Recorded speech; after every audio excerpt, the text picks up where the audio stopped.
Okay, so for this video, we'll be talking about TMJ issues. So, pain, clicking, locking, discomfort in the jaw, the primary, the joint of the jaw.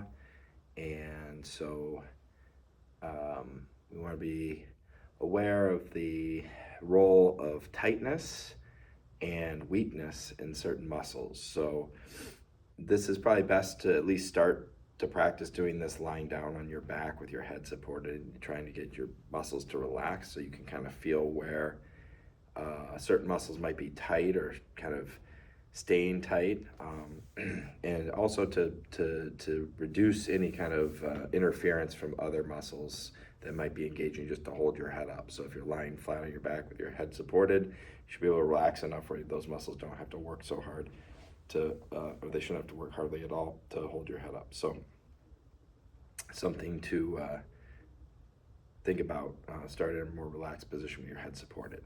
So if I'm looking at this side jaw here, the first thing I'm going to want to do is just test my jaw opening, closing, and if it's popping, clicking, or painful, the pain especially, if it's on one side, you want to first start there. Maybe use your opposite side hand. It might be easier to reach across there and get that versus sometimes it's like you kind of have to get it up in here. It's a little, you don't want to scrunch up either. You don't want to get too much going on there. So I'm going to use my opposite hand so I'm not directly engaging those muscles that connect between my neck and jaw and my arm here. So I'm going to take this hand, I'm going to come across, and I'm just going to kind of maybe come back behind the ear or under the ear, slightly behind.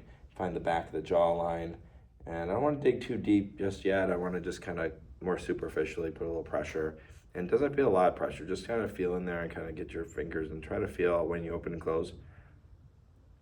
If there's some pull there, you can try to find different spots, and if you can't find anything, you can always test the other side too. You might find some tightness over there that could be influencing across the jaw. And then also the other thing is you can do some, as long as it's not too painful and controlled, you can open your jaw in different directions and see if that changes that tightness there.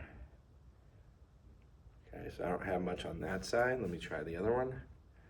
Oh, there's a little bit. So I can find some over here and just open and close. And especially if you can find that tightness and kind of put a little tension on it and maybe kind of facilitate, like if you feel like it's kind of hard or uneven or limited to open the jaw, it's where you can come right on the side of the jaw too. So just start back here, maybe a little bit under the jaw. Try to guide that open and closed, and then start coming along the side, more in front of the ear, maybe around underneath. You might feel like the ear itself doesn't move very well. The cartilaginous part there. And then maybe on the jaw itself, and then up into even the side of like the temple there. Right, suppose use your other side so you're not scrunching. Okay, and then the next thing you can do for the weakness part is don't think about the muscles clenching being weak because you're using them a lot. Think about the muscles maybe opening are weak or relatively disengaged, so we want to stimulate them to wake up. So again, this is something you can do lying on your back. Right. You can do protrusion, like forward. Retraction's a little harder to resist against. You kind of have to come back behind.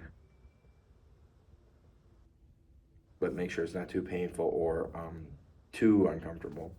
But the goal is to train those muscles to balance out so it's smoother, easier, more balanced, and more comfortable. So something you can kind of play around with and start to loosen up those tight areas, try to coordinate and strengthen some of those weaker muscles, and balance out between the two sides of your jaw, two jaw joints, and associated muscles around through here.